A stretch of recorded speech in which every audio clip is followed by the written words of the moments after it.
Hello everyone, Alistair Gold here. It's the day after the night before. More transfer deadline day disappointment for Tottenham Hotspur. Um, it was one of those where you could argue that if you were looking in isolation at the window, had they fixed the one glaring, gaping hole in the Tottenham Hotspur squad, it might have been a good window. But it wasn't, because they just still haven't fixed the striker problem.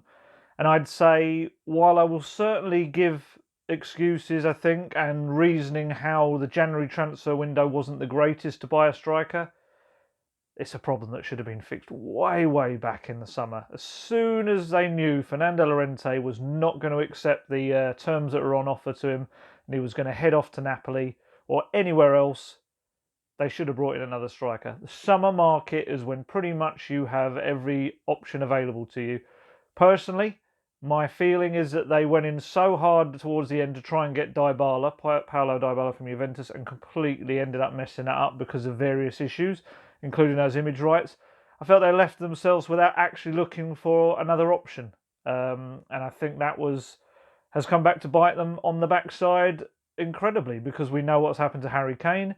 And the January market, I've seen a lot of stuff out there. I know we kind of look at it quite simply, and I include myself in this. We play our games of FIFA and Football Manager, and you kind of just think, well, that guy's there, why not get him? But we know it kind of doesn't work like that, and you only really have to look at the way the clubs that are out there trying to look for a striker this month. You had Manchester United, you had Chelsea, you had Newcastle, you had Spurs, all trying to look for a striker, and out of the four of them, only Manchester United ended up getting one, and it was Odion Ighalo. This is a guy, no offence to him, because, he had, I remember, a very purple patch, certainly in the Championship, I think, when Watford came up, and at the start of his first Premier League year back in the with Watford back in the top flight. But this is a guy who's 30, essentially semi-retired out in China. If that is the top quality striker that those four clubs could rustle up between them, then it kind of shows what the January window was at. I've seen all the other ones. We know about Cavani. We saw Bale, though he's not a striker. We saw these crazy names come in. But in the January window, everything's at a massive premium. Players don't really want to switch halfway through a season. Clubs certainly don't want to lose them when they've got their own objectives. And it becomes much more difficult. That's not to say it couldn't be done, but it is to say that it was much more difficult. And I think you have to look at how the other clubs operated as well to kind of realise that. Spurs had their I say near misses. They weren't even near misses. I don't even want to go as far to say that. We had the likes, their first choice. I said this before. It wasn't exactly a secret. It was Krzysztof Piątek, the AC Milan striker. Well, formerly 24-year-old Poland international. He was the one that fit the profile they were looking for. However, my understanding is the more they kind of scouted in this season, they realised that he was very much a player lacking in confidence. He'd had a great season last year with the 30 goals in all competitions, but this season he dropped down a pecking order. I think there'd been a little issue behind the scenes perhaps with the coaching staff, and he just hadn't pushed on. Obviously, Zlatan Ibrahimovic has since come in, so when they scouted him, they saw a player that was absolutely kind of devoid of confidence, and there were fears that if they want to spend big money, it would be a real gamble to bring him into another situation that's quite tough right now, and a player with low confidence coming into a low confidence team, I think we know where that's heading. So their plan really was they only wanted to do a Gedson Fernandez style loan, bring him in on loan, and if that worked, great, they'd have an option to buy him. Milan didn't want that, and understandably, they want the finance, they want an obligation to pay. That was why Hertha Berlin came in, offered them pretty much exactly what they wanted, and boom, Piątek is now in Germany, and he'll be playing for Jurgen Klinsmann, of all people. And I think this was the biggest problem with Spurs' search. There were fears. This is the understanding I kept getting from behind the scenes, people inside the club, that there was a real fear that they were going to end up with another Vincent Janssen, another Grzegorz Raziak, for those looking slightly back, that they were going to try and fix a scenario with a short-term fix or a gamble, and essentially be lumbered with a player that in the summer they really wanted to get rid of again. And we saw with Janssen, I was one of Janssen's biggest kind of supporters early on. I felt he wasn't given a fair crack at the whip, although I did also hear that in training he wasn't the greatest. But you look at him, and once he was out of the team, every window Spurs tried to get rid of him and just could not get rid of him. He was ended up going on to loans in Turkey, and obviously eventually they had to sell him to Mexico. This is a struggle or the problem when you buy a striker that actually, I think there's this kind of temptation that any striker will do. Just as there's a big lump up front, we can use him as a target man. But it doesn't kind of work like that because, you then end up getting stuck with this striker who everyone else has seen they can't really handle the top flight, and then you're lumbered with them. We saw all the likes they were looking at. They looked at Willian Jose from Real Sociedad, who strangely had to do a kind of almost like an apology video yesterday for the club's fans out in Spain. Zé Luis, Porto guy. We're talking about much older strikers than Piontek as well. So you'd be throwing big money wages-wise at them and salary. None of them wanted to loan these players. They all wanted roughly around 30 million. Slimani, the former Leicester, well, I say former, he is still a Leicester player. He's out in Monaco scoring goals. But the issue with that is Leicester wouldn't want to strengthen a top four rival, although they look to have kind of pulled away from a lot of them. And Monaco, why would they want to lose a player who's actually scoring goals for them when they're the ones who loaned him out in the first place this season? You had him, you had Olivier Giroud. For me, that was always going to be a bit of a non-starter because I couldn't see Chelsea helping Spurs fix the one issue that could overhaul them. And obviously they had their own issues in getting a striker. They couldn't get Dries Mertens from Napoli. There was talk of Fernando Llorente coming back, but that never ended up really being an option. There was even Christian Benteke was looked at. We're talking about real desperation purchases. And this is why I think I go back to how annoying it is that they didn't fix it in the summer. Like I said, I feel they put all their eggs into one basket with Dybala, which was going to be one of the most difficult deals to do. Dybala himself admitted that he was on the verge of leaving. People in Italy say, there's claims that he'd even filmed a goodbye video for the Juventus fans. But it just didn't happen, and then that absolutely stuffed Spurs. Had they pulled that off, would have been one of the greatest transfer coups Spurs have pulled off in years. But the flip side is, if you don't get it done, you then have to move quickly to have an alternative. They didn't do that, and that's why they've got themselves into this scenario. And I'm led to believe that yesterday, even into the later hours, that people were quite relaxed. There was a real relaxed atmosphere among the club hierarchy as they were looking at potential deals. They looked at Igalo as well. There's talk that they looked at another player in the Chinese league. I think it was an Israeli striker who'd scored. Real kind of gamble type stuff. But like I say, as I'm led to believe, they were quite relaxed, and that there's this feeling about that the solution is within the club. But the problem is, I think under the Pochettino era, maybe there would have been, but under Mourinho, he made it very clear once again yesterday. And this was in the final day. He was harping on about the club's need for a striker. Yes, it'll be very difficult. Of course, it'll be difficult to compete on three fronts, three different competitions without a striker. It's, I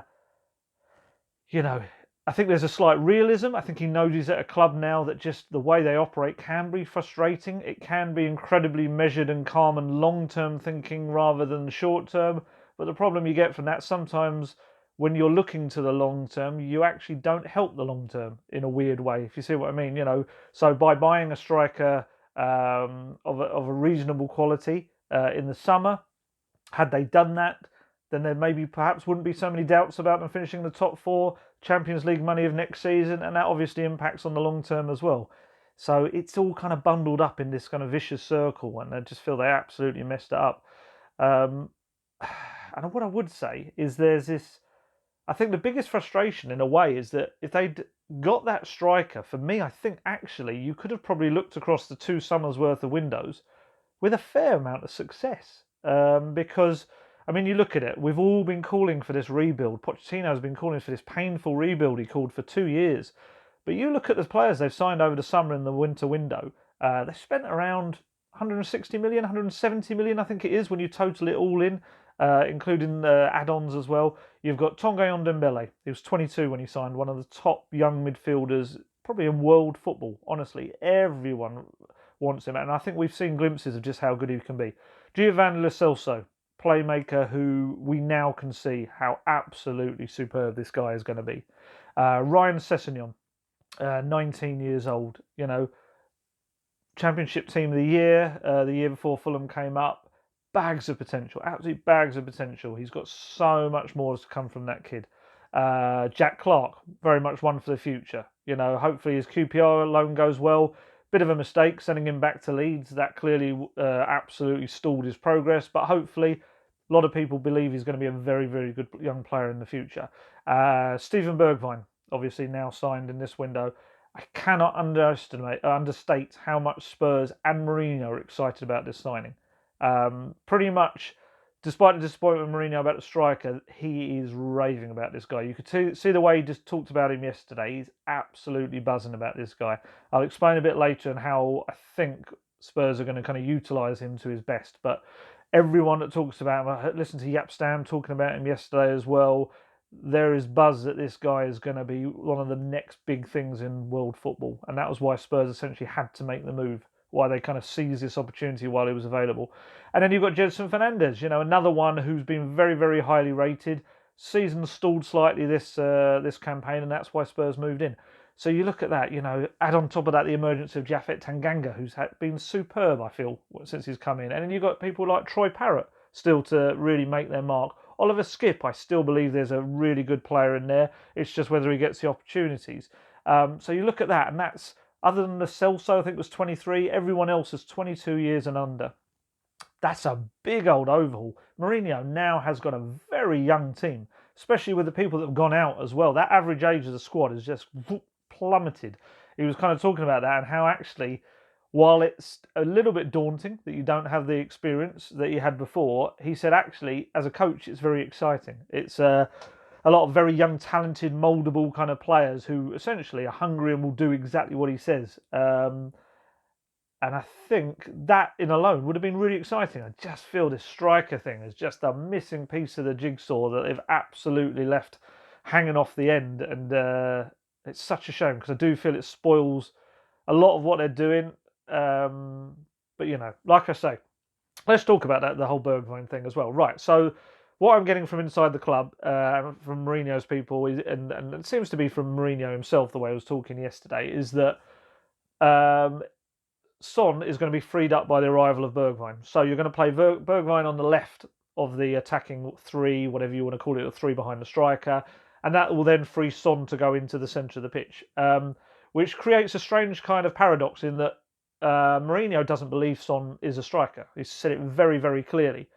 We all know, and Pochettino certainly knew, that, and certainly this was something apparently I'm led to believe that weighed on the kind of club hierarchy's minds yesterday as they were not pulling the trigger on some panic buys, that Son has absolutely done the job when Kane's been out. In the past, you look at the goals. He scored goals galore when Harry Kane has been out of the team, and he's moved in really effectively to act as a kind of makeshift striker, as it were. We know he's not a target man. We know you're not going to be able to lump the ball up to him. You are going to have to adjust your play, and Mourinho's going to have to do that. And I think what he's been doing, he's kind of almost been playing Lucas more in that role. It's quite a fluid team. You do see the likes of Lamela, Son, Dele Alli and Lucas all kind of taking turns up there. But the arrival of Bergwijn, who has played predominantly on the left for PSV, he can play on the right as well, he can play behind the striker, but he predominantly has been on the left. I think he plays for the right for the Netherlands when he's played for them, but on the left for PSV. That allows Son to come into the centre, and you've suddenly got an incredibly fast attacking front line. Against City on Sunday, you could have Son in the middle, Bergwijn on the left, Lucas on the right. Pace and that is actually scary, isn't it? That's three people you really don't want running at you. And honestly, I think Mourinho said we're going to see definitely Bergwijn play some minutes. I don't know whether it's going to be from the start or not. I wonder whether it will be because he's definitely match fit. He's been playing regularly for PSV. That front line is pretty scary, especially against a team like City who have had a few defensive issues. I know they've got Laporte back as well now, but any team, I think that pace coming against you is going to be pretty terrifying, really. And as Mourinho pointed out, can you imagine Kane being in the centre of that when he comes back? And again, I think that's a bit of a frustration, is that any striker with that kind of pace around them and creativity would have absolutely profited and benefited from it. So I think that's the way they're going to go. Bergwijn on the left. I don't know whether he'll start from Sunday or not. We'll see. But keep an eye out for this kid, honestly. 22 years old. Best moustache in the Premier League by a mile. I think he's going to be a really, really exciting player. And he's the one kind of thing I'm taking out this transfer window as something to really look forward to. I feel he's going to create and he's going to score. And I think he's not the biggest, but he's actually quite stocky. He's got a physical build. A lot of people have said that he's quite well made for the Premier League. So hopefully we'll see that from tomorrow. And obviously we've got Lo Celso in there, who's absolutely making his deal permanent was such a big thing as well this window. Such a confidence boost for the player. I've listened to his interviews since. You can tell he's buzzing. He's really settled in, and he kind of feels now that this is a statement of belief in him. Obviously, we forget sometimes that the fact that the loan has been made permanent means he gets a big new contract as well. He's no longer on the contract he was at Real Betis. His Tottenham Hotspur contract now comes in, and that will be way better paid. We know it's till 2025, and I'm really expecting a massive end to the season for him as long as he can stay injury-free. So, we've spoken about incomings or the lack of in certain aspects. Actually, one more before we incomings. I know people will ask about this. Defensive midfielder. They had a look. They certainly were having a look around, and I do wonder if you look at the issue with Boubakary Soumaré, didn't go to Newcastle. Deal was agreed with Lille for him, but he didn't go there. And the belief is that he turned them down because he wants to spend the rest of the season at Lille, try and help them get to the end of the season with something that they can achieve, but also that he wants to come to a top 6 team in the summer. I believe that's going to... Spurs are certainly looking to be the ones to do that deal. Spurs have got big Lille connections. João Sacramento, assistant manager, was the assistant manager there. He knows Soumaré very well. Luis Campo, the sporting director, has a brilliant relationship with Mourinho, and obviously a lot of talk that he'll be coming to Spurs in the summer. So keep an eye on the Soumaré situation. I think that was one that they wanted to do. They would have loved to do it this window, but it didn't look like it was possible this window for the player to actually want to move now. Whereas in the summer, he's still young. I think he's maybe 2021. Keep an eye on that one. And I think that's why they looked at the squad and he felt that he could certainly have players he could use in that holding role. Dyer is the more natural fit, but he's out of form. It looks like Mourinho's starting to see Winks as more in that role. I know people probably don't want to hear that. And Ndombele can play in it as well. He did it against, I think it was Norwich at Carrow Road, and he was superb. Maybe better so when he moved out of that role, but I think that's certainly a role they can see him. And Jedson Fernandez can play in the role if needed as well. So I think it's a case of getting to the end of the season and looking to try and bring Soumaré in. Attacking midfielder, they kind of see... they've got something of a combo in the Eriksen replacement in Bergwijn and Lo Celso. Bergwijn's not a natural replacement, obviously, but Eriksen would often kind of wander out to the left or right sometimes, so you've got that kind of wing play will come from that. And in terms of the deeper playmaker stuff, that's where Lo Celso comes in. So I think they had a little look around and they felt that Bergwijn kind of just complemented that two people filling the gap, as it were. Fullbacks, as I've said before, everything I'd led to believe that Tanganga has kind of been a bit of the solution for that for now. They're going to revisit in the summer. Wouldn't be surprised if Max Aarons is the one that they make a full move for, especially if Norwich go down. Obviously, that price will come down. But Tanganga has done such a good, solid job. Mourinho's made a big point of saying that he doesn't look like a defender who's going to make mistakes. And he's obviously only 20. Yeah, I think he's 20 still, isn't he? So the fact that he can play on the left, although it's not natural for him, as that sitting defender who can tuck in, and he can be on the right and tuck in, and also can play in the centre. I think he's kind of solved the whole dilemma there for now in terms of bringing in a fullback, because they have an attacking fullback on each side of Aurier and Sessegnon, and he backs them up. And you've got Ben Davies, who's not quite back in training yet, but is expected back soon. So let's talk about the outgoings. We've kind of touched on them briefly there. Christian Eriksen, it had to happen, didn't it? It had to happen really in the summer, but obviously there were no bids for him. No one made a serious offer, which kind of hamstrung the club. Clearly the price tag on his shoulders would have been far more. That may have played its part, but I mean, Mourinho was raving about the deal yesterday. He said, in his first meeting with Eriksen told him that he wanted to go. He said it's as simple as that. Nothing was going to change his mind. So he made a big point, Mourinho, yesterday, saying how good it was that Levy got the deal he did, which all in, it's kind of roughly around 20 million. It's getting up there when you add in add-ons. They paid off a sell-on fee to Ajax, apparently, and there's also proceeds from a friendly, apparently, are going to be in there as well. And then, obviously, Mourinho made a big point that money went straight towards Bergwijn. So they've replaced a guy who didn't want to be at the club was he almost 28 years old, with a 22-year-old who is tipped to be one of the biggest kind of names in European football over the years to come. So in that terms, yeah, he's probably done well in that result, in that one. Danny Rose. Danny Rose has finally moved on as well. And this is the thing. We're talking about too many players that have finally moved on. You know, that really should have been shifted a while ago. Danny Rose, we all know about his outburst. We know that he made a big point he wasn't going to go anywhere in January. He has gone somewhere in January.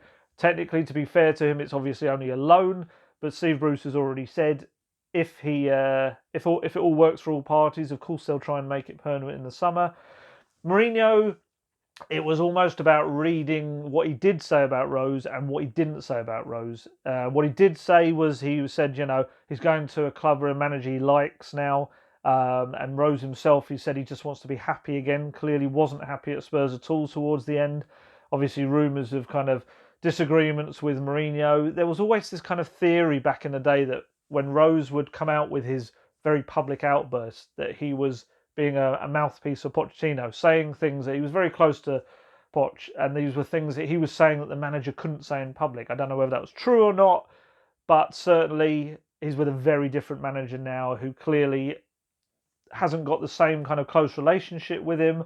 There's been obviously claims or fears that certain stories that have been leaking out have come from Rose's camp. Whether that's true or not, I certainly obviously don't know, but there's certainly fears within Mourinho's camp that that's the case. Just a very uneasy relationship, which he was asked about Eriksen and Rose, Mourinho, yesterday, and he spoke about Eriksen being this, like, oh, he was a really good kind of influence in the dressing room, a really good player to actually have in there. He didn't say a thing about Rose. It was like Rose, even though he was part of the question, did not exist. And I think you can kind of tell everything from that. You know, I felt Danny Rose, you know my stuff, so I'm not going to go on too much about him, but one of the best left-backs in Europe he was. Had that knee injury, I think it was January 31st, 2017 at Sunderland Stadium Light. It was a 0-0 draw. I remember being there. It was absolutely rubbish. Never been the same player since. Shown little glimpses, moments. He never lost the passion or drive, but just isn't the player he used to be. Hopefully, you know, for him, for the player, he has a bit of a renaissance at Newcastle. I think it would be great for him, but I think we've probably seen the last of him in a Spurs shirt. Other fullback that went out, Kyle Walker-Peters. I'm kind of delighted for him, to be honest. I've been a big kind of supporter of Kyle Walker-Peters in recent years, having watched him in his youth days as well. Never kind of really got the chance at Spurs. He had moments where he kind of got things and it didn't quite work for him, or he had really great performances and he found himself out of the team, or he made one mistake and then found himself out of the team. And he's just kind of been in this really weird limbo, hasn't he, in the last 3 months or so, 4 months, where he's just barely even been a figure at the club. So he's gone to Southampton, who needed a right back, and I really hope he gets a long run of games now and proves what he can be, because I think he's a really terrific young player in the making. And I'm delighted that it's a loan, because rather than Rose's case, I think if he goes away and absolutely smashes it, he could come back with that added experience, confidence and development, and maybe push Aurier, if Aurier is around in the summer. I know there's been talk about him wanting a new deal, but I still wonder whether he's going to get to the summer. I think AC Milan will once again have a look at him. And I do wonder whether he's going to once again feel he has to go on. Plenty of movement in the youth teams as well.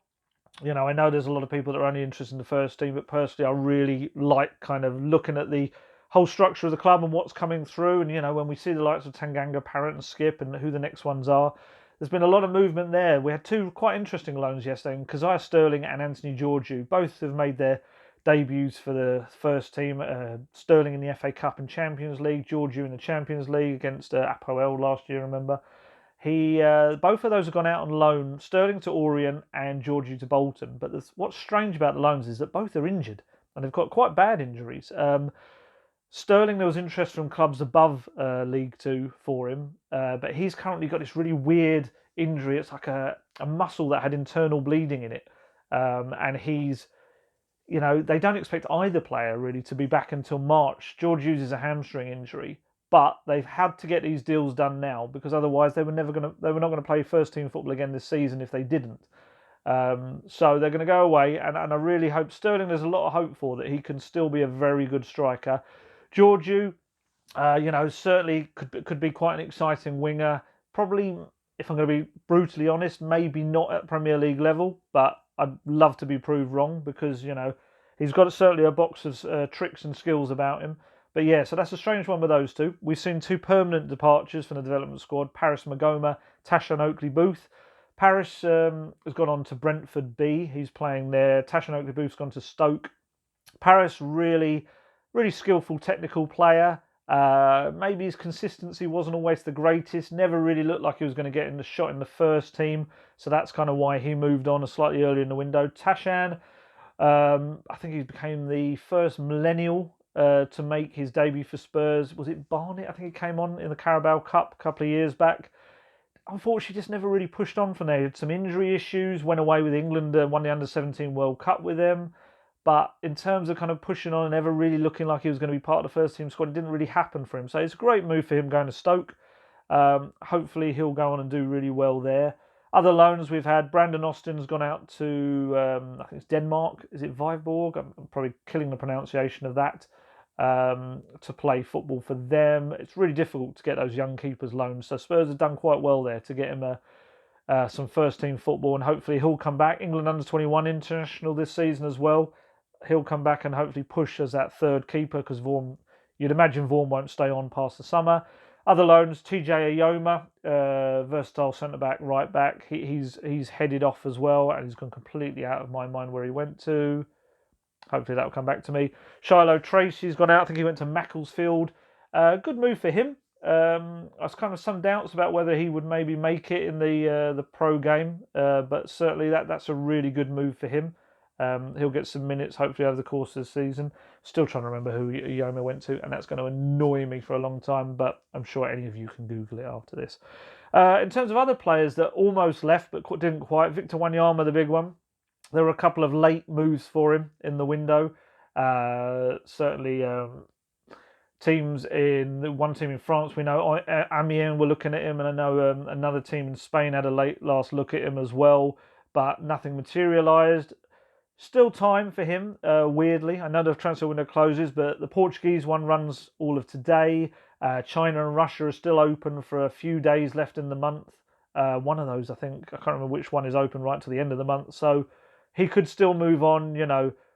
There's also been talk of just cancelling his contract, which I think has got 18 months left, possibly, just because he's just not going to play football. And maybe talk of coming to some kind of mutual agreement where they pay him off less than his contract would be worth, just to move him on. Because the sad thing is, again, like Rose, probably to even more of a severe degree, those knee problems have just totally taken away the player that was so good for Tottenham. So that's Wanyama. Juan Foyth, there was always talk about him maybe going out on loan to Italy. I know there was Sampdoria rumours. There were some links with Portugal, so whether that still happens, but I'd imagine now we're at the point where probably you maybe keep him around purely because you don't know what's going to happen over the rest of the season in terms of injuries, and they maybe would have looked to bring in another replacement. I know Tanganga's kind of jumped ahead of him in the pecking order, but there's always an injury crisis. Always happens at Spurs. They had one a few weeks back where it was pretty bad, and you do wonder whether it's going to continue like that. But I think they were the main ones. There was some talk of Skip and Parrott going out. Parrott's a tricky one because, as you'll see when a Champions League squad is announced, once again, you can't announce someone in your B list as a youngster unless they've been a professional at the club for 2 years. And Parrott hasn't actually done that as a professional. He only signed his new deal, his pro deal, I think it was February last year, wasn't it? For his birthday, 17th birthday. A lot of talk that he's going to get another bigger contract on his 18th, which is obviously in about 4 or 5 days. I think it's maybe the 4th of February, his birthday. That would be incredibly stalkery if I actually got that right. But in terms of that 2 years, obviously, he still hasn't quite done it. He would be in 2019.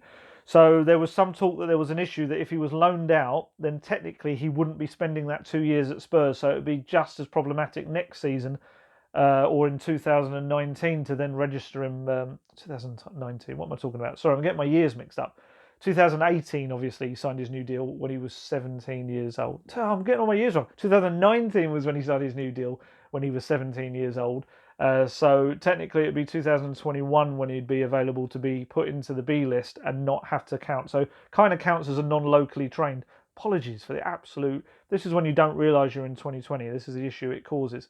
So I think if he'd gone on loan, there would have been some issues for the next few registration periods of actually getting him in that Champions League squad. And I think they kind of worried that would count against them.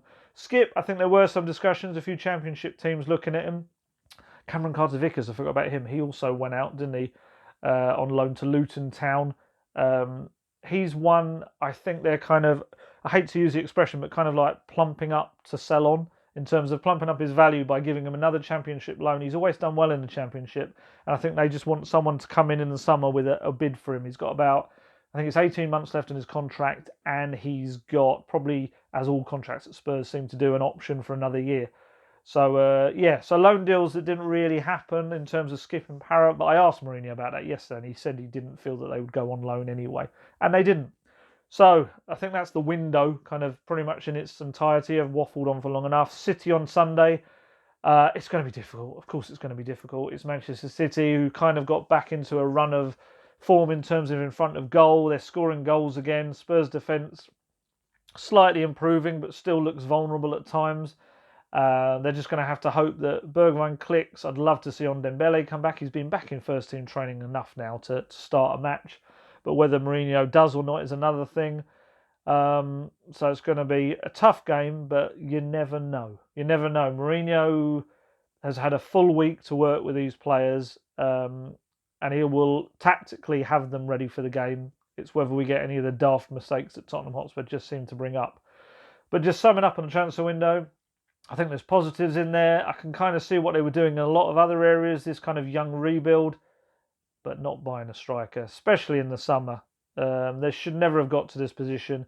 I see people also talking about Haaland, who's gone to Borussia Dortmund.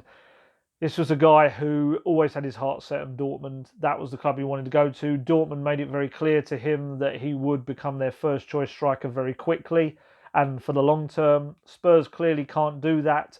Manchester United couldn't promise him that either, which is, with Rashford, which is why he didn't end up going there.